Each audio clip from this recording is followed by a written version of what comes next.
Oi, tudo bem, amigos e amigas da América Latina e do mundo? Estou agradecido de estar aqui com vocês. Estamos no Palácio do Planalto, a sede da Presidência da República Federativa do Brasil. Vai nos receber a presidente Dilma Rousseff. Estamos agradecidos por nos receber, por seu tempo neste momento tão importante na história do Brasil e na sua história pessoal também. Obrigado, presidente.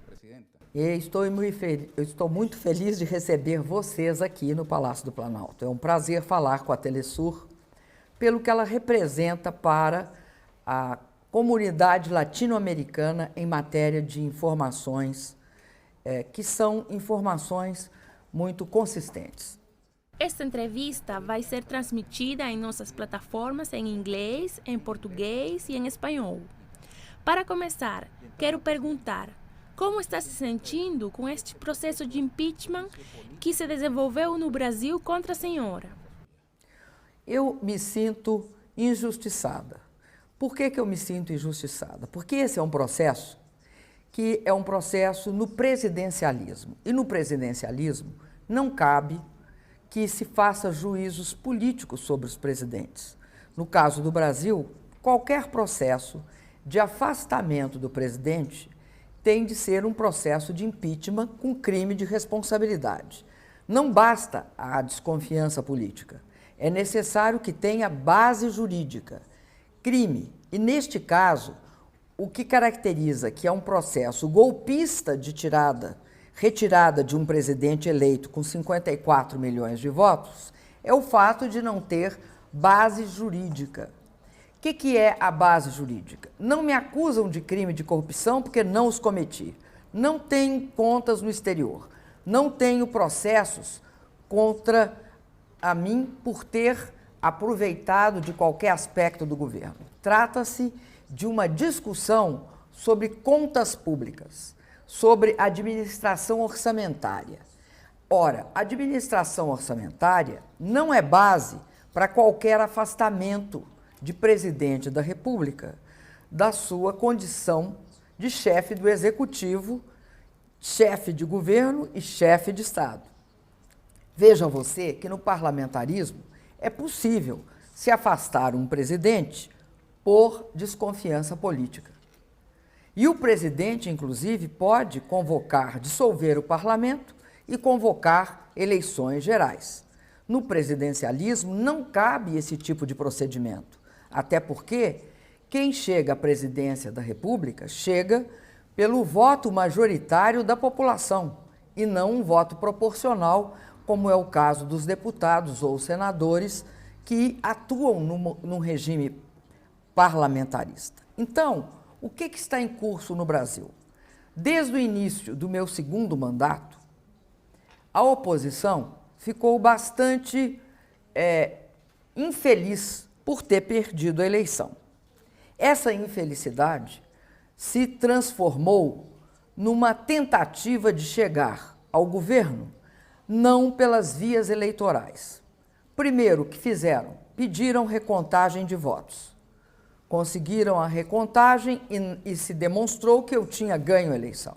Depois, pediram auditoria nas urnas eletrônicas. A mesma coisa.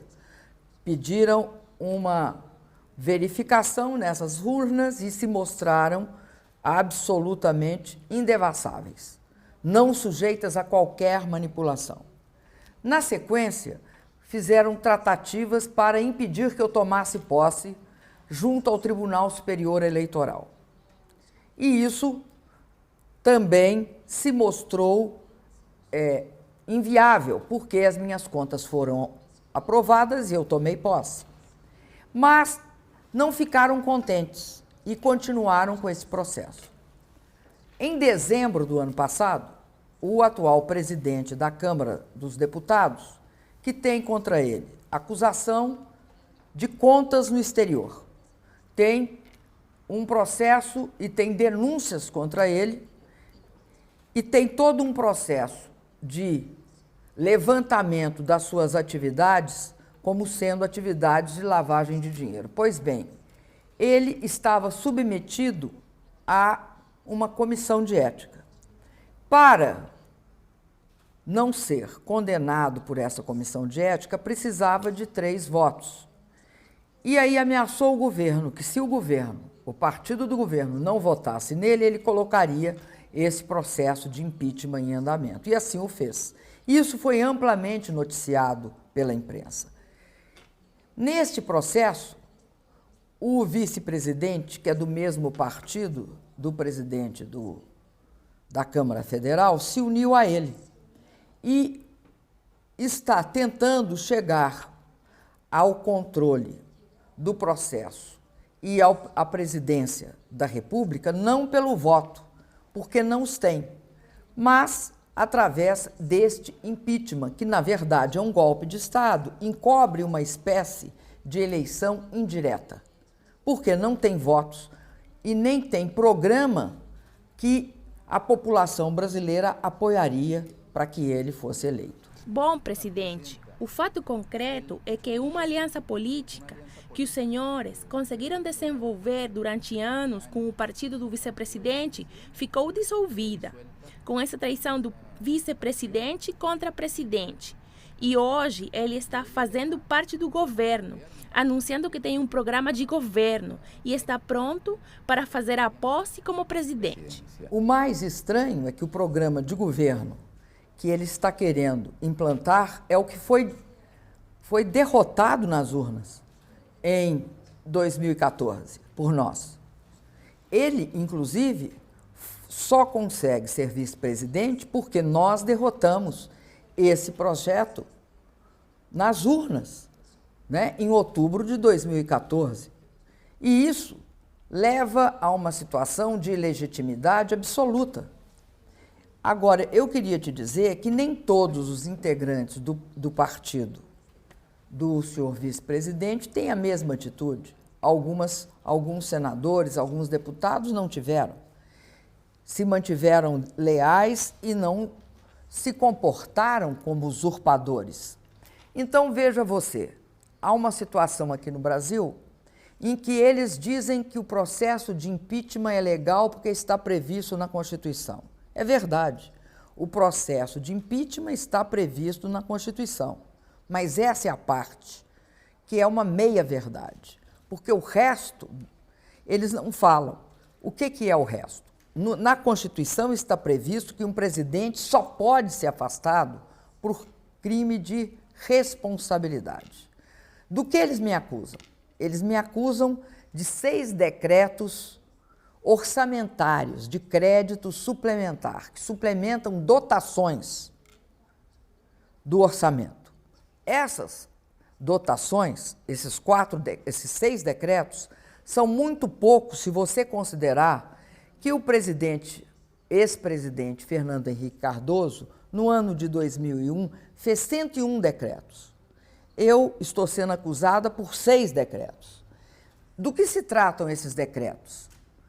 Trata-se de questões que não dizem respeito só ao Executivo. Por exemplo, o Tribunal Superior Eleitoral faz concursos públicos, arrecada taxas por esses concursos públicos. Quando arrecada mais, pede ao Executivo, suplemente nossos gastos. E o Executivo vai lá e suplementa, porque eles indicaram como fonte para esse adicional de gastos justamente essas taxas a mais que eles arrecadaram. A mesma coisa acontece com o Ministério da Educação, que pediu que a gente aumentasse o gasto em hospitais públicos federais. E o que apontavam como gasto? Como excesso de arrecadação, ou seja, como fonte para esse gasto, esse adicional. Apontavam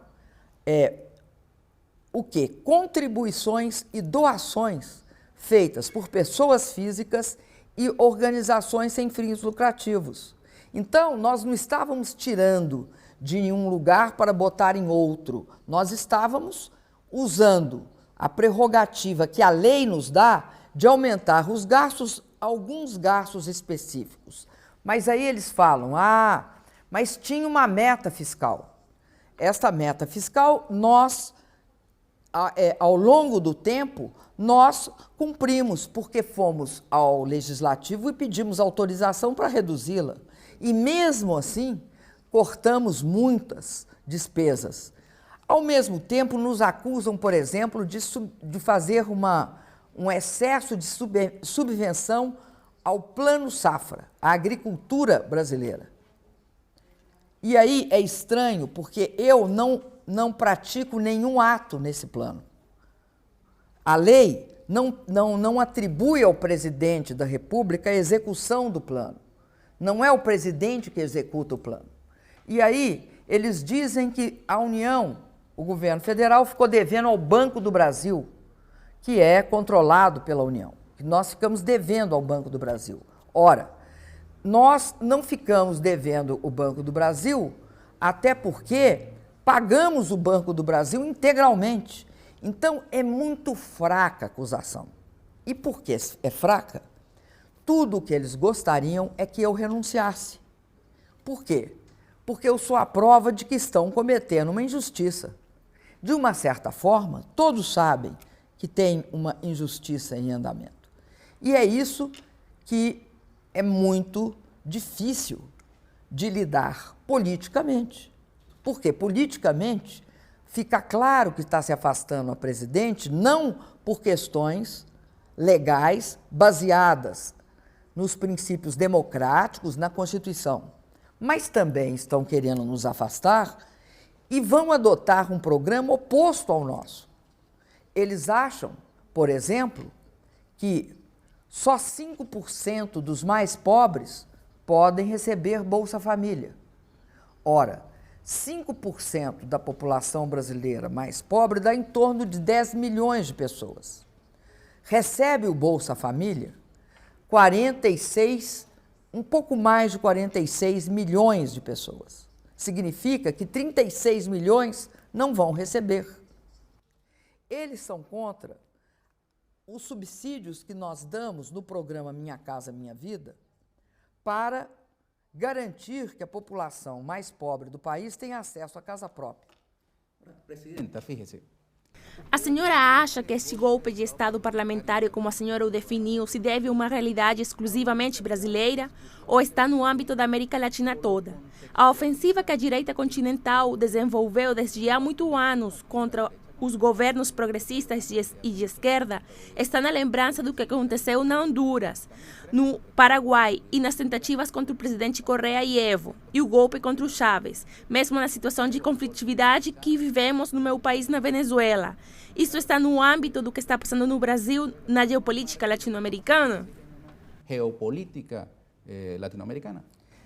Eu acredito que hoje, em termos de geopolítica, estão substituindo as elites latino-americanas, estão substituindo o método de golpe militar em que se usava as armas, os tanques, por um outro tipo de golpe.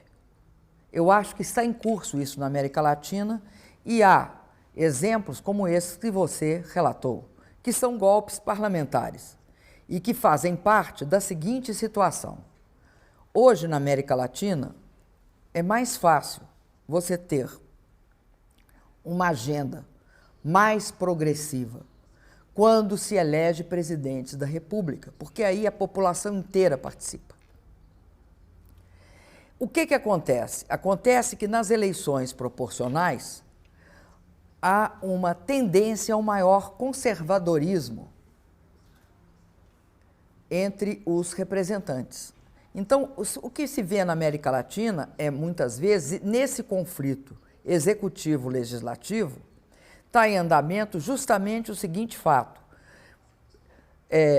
Governos eleitos pela maioria dos votos populares e que causam desconforto a segmentos ou a determinadas forças políticas, eles estão sendo objetos de um avanço, uma ação de derrubada a partir de mecanismos aparentemente democráticos que se utiliza para tirar justamente essas representações da direção do Poder Executivo e substituí-la por governos que vão mudar a orientação. Então, não é só um golpe contra a democracia, é um golpe contra a democracia, sobretudo, mas é um golpe contra também todos os processos de aumento da inclusão social na América Latina, aumento do desenvolvimento de políticas sociais, a garantia, inclusive, de certas políticas que fomentavam o crescimento e o desenvolvimento dos setores industriais e agrícolas. Aí, o que acontece? Nós estamos enfrentando um momento de crise do capitalismo, de crise, e que essa crise começou nos países desenvolvidos. Ela começa com a quebra do banco Lehman Brothers. Nós vimos que do ano de 2013 para cá, há uma desaceleração das economias emergentes, das economias em desenvolvimento. Isso está claro que está acontecendo, seja por conta da queda do preço das commodities, como queda do preço do petróleo, do minério. Todas as economias emergentes passaram a sentir, a partir deste momento, né, metade de 2013 para 2014, começaram a sentir as consequências da crise. Aí, nesses momentos, os governos ficam mais enfraquecidos, porque exige-se um grande esforço para você enfrentar a crise. E é nesse momento que os golpes surgem, ou nos momentos em que os países estão mais frágeis, como foi o caso do Evo, né, lá na Bolívia, e do Rafael Correa, e mesmo agora de vocês. Presidente, acha que os Estados Unidos é um espectador passivo dos fatos que estão acontecendo no Brasil? Ou acha que moveu seus fios para contribuir com esta crise política? Olha, eu acredito que não se pode atribuir aos Estados Unidos uma participação nesse processo no Brasil de maneira alguma. Seria atribuir aos Estados Unidos um papel que ele não desempenha aqui, que não tem responsabilidade. É algo que só pode ser explicado pela insensibilidade de segmentos das elites brasileiras. E acredito que, nesse caso, os Estados Unidos, até onde nós temos conhecimento, jamais participou, jamais teve, a bem da verdade se diga, um gesto contra ou a favor de quem quer que seja. Se manteve, até agora, apartado desse processo. Quais seriam as consequências na geopolítica da América Latina se acontecesse esse golpe de Estado que a senhora já denunciou? Ou talvez poderíamos dizer que esse golpe de Estado já aconteceu? Eu acho que o golpe não se consumou, não. E a minha expectativa e a minha luta é para que ele não se consuma. Nós aceitamos a democracia e as regras democráticas, vamos lutar dentro delas. E acreditamos que temos condições de alterar essa situação. Agora, acredito que as consequências são muito graves para o Brasil. São muito graves que o processo de democracia no Brasil foi um processo de luta muito intensa. Por quê? Nós tivemos, como vários outros países da América Latina, a Argentina, o Chile, o Uruguai, nós tivemos aqui no Brasil uma década de governos ditatoriais, em que a população não tinha condições de participar, não tinha condições de opinar.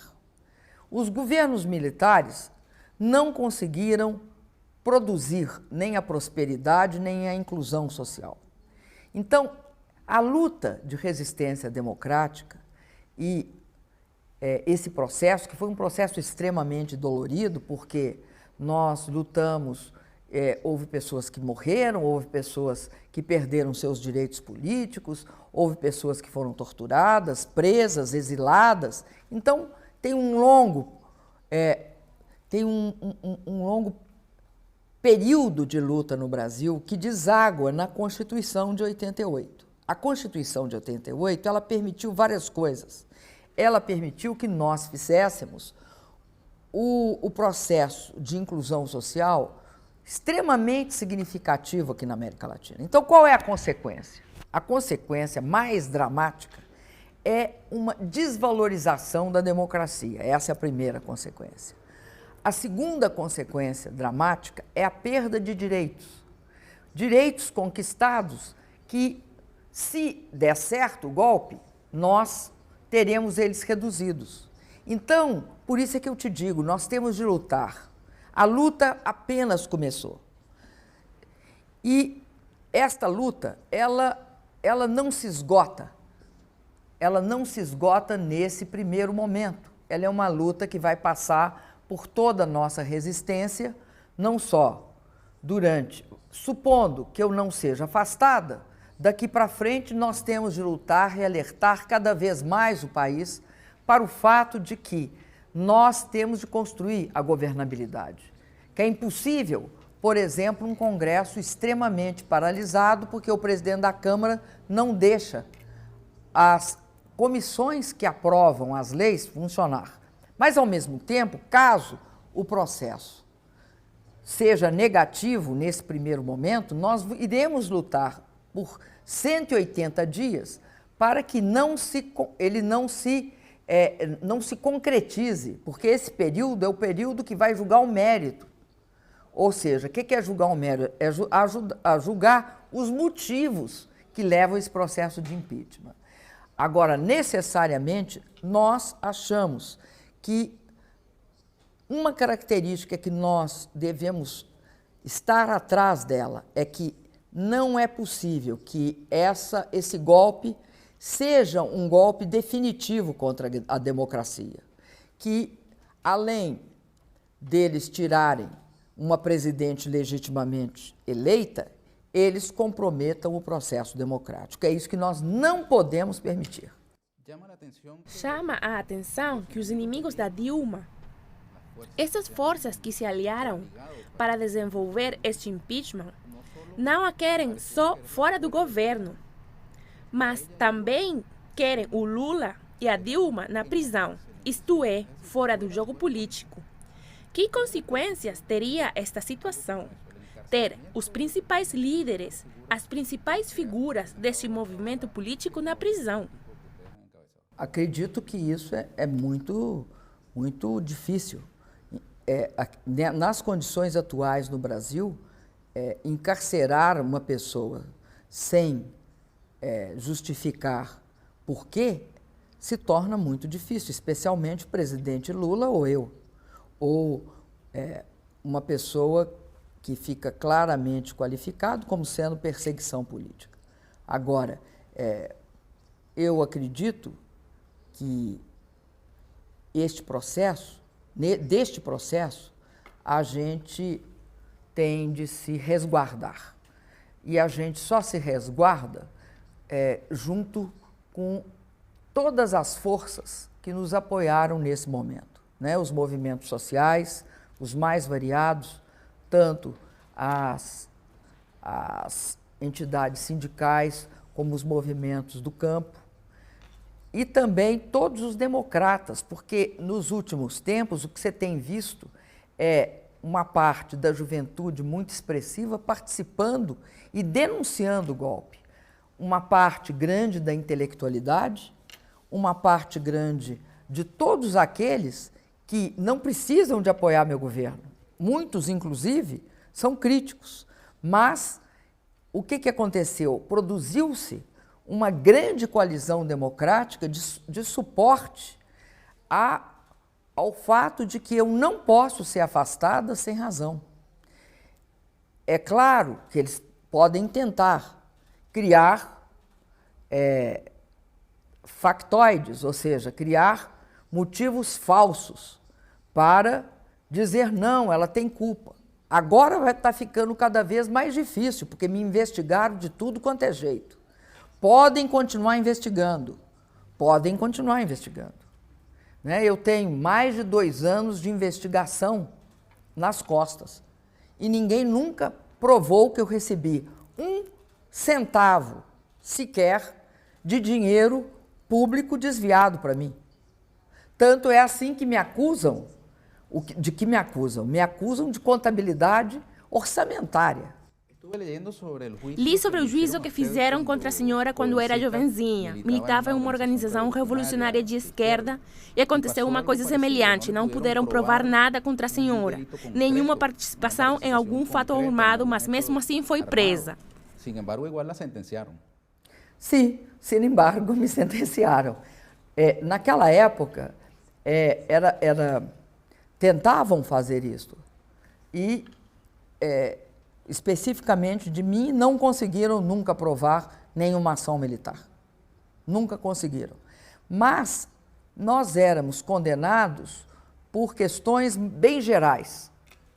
Bem, eu diria assim, onde cabia tudo, não tinha um fato concreto. Então diziam, praticar atos revolucionários. Dentro de praticar atos revolucionários, naquela época, distribuir um panfleto era um ato revolucionário. Ser a favor de uma greve era um ato revolucionário. Então, você era condenado por uma gama de questões que hoje seria risível. Hoje você olha e fala, mas é ridículo condenar alguém por distribuir panfleto, por participar de greve, por participar de passeata, por participar de uma organização e externar sua posição contrária ao governo. Qual é o papel das mídias, das grandes corporações? Vemos nas primeiras páginas dos jornais, nos seus conteúdos de televisão, uma hostilidade aberta contra seu governo, contra a senhora, contra todos.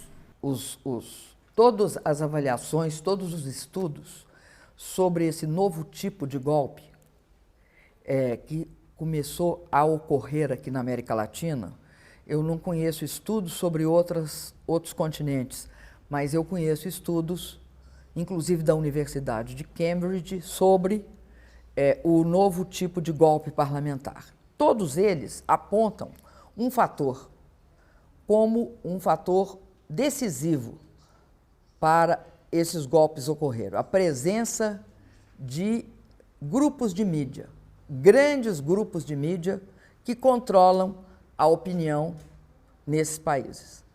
No meu caso, houve de fato, está havendo ainda a participação de uma parte dos grupos de mídia brasileira. Você sabe que aqui a mídia é muito oligopolizada, tem poucos órgãos e quase não tem nenhum órgão de oposição ao pensamento dominante na mídia, né? Os senhores reconheceriam, fazendo uma autocrítica, que não desenvolveram fortalezas comunicacionais desde o governo, desde o partido, desde os movimentos sociais, para fazer um contrabalanço de poder? Sem sombra de dúvida, uma coisa que chama atenção no Brasil é que aqui você não tem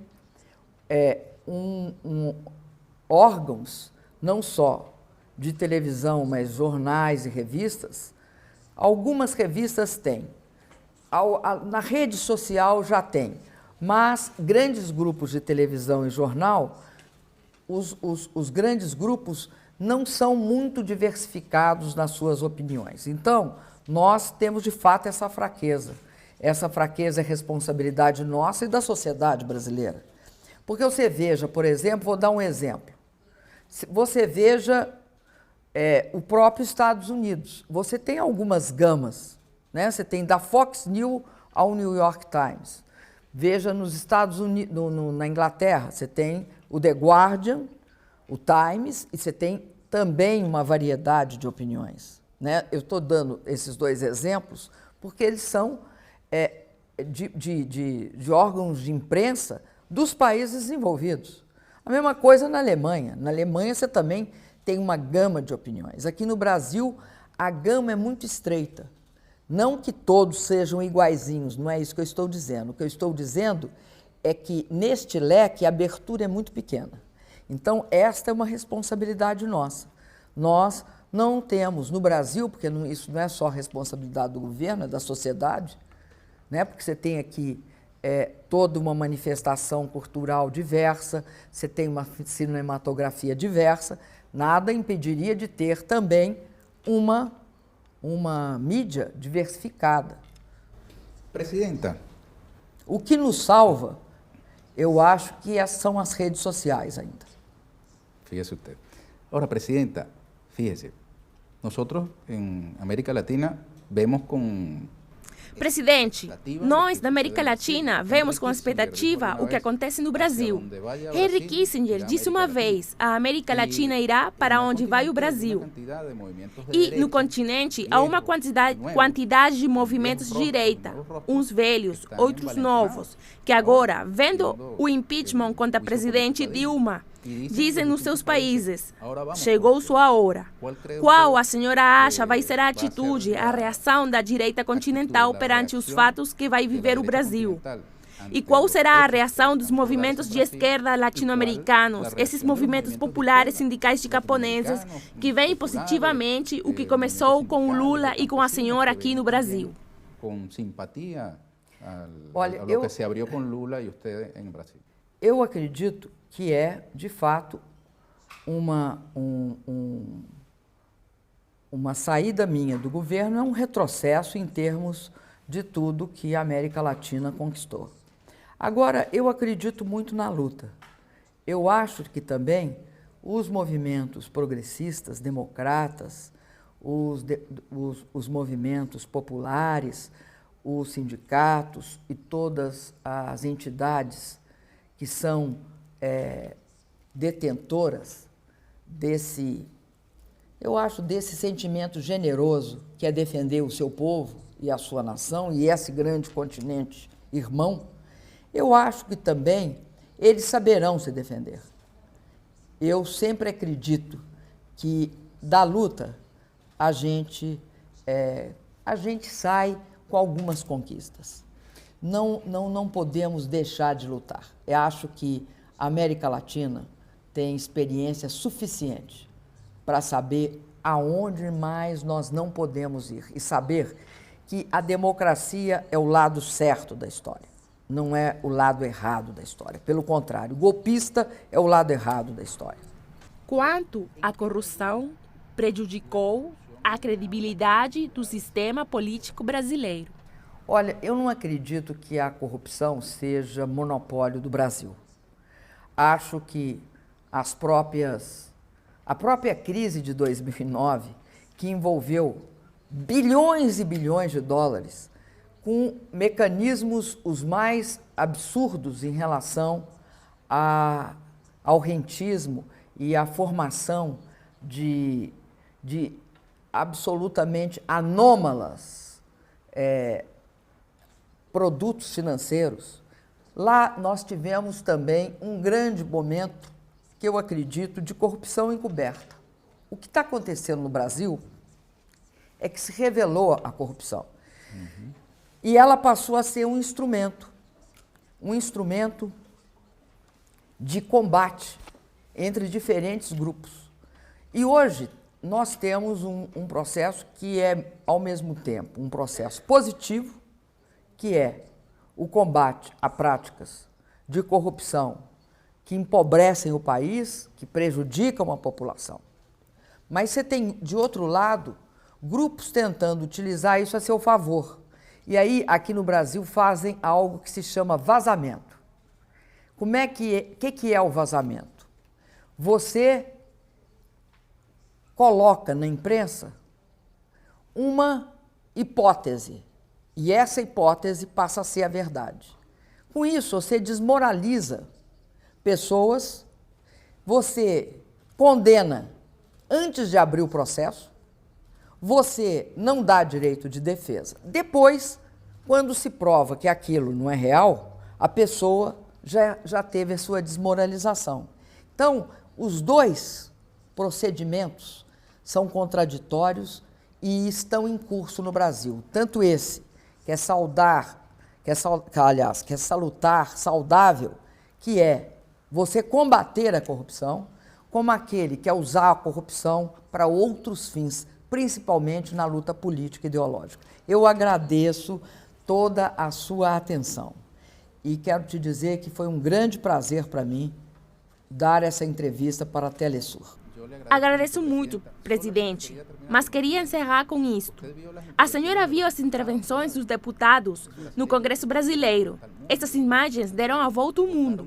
Votaram invocando a Deus, as suas famílias. Alguns mesmos dedicaram seu voto à pessoa que torturou a senhora, ou mandou torturar a senhora. Que reflexão merecem essas intervenções? Qual é a que mais impactou? Qual foi a melhor? Qual foi a pior? Gostaria de encerrar com isso. Posso te falar uma coisa?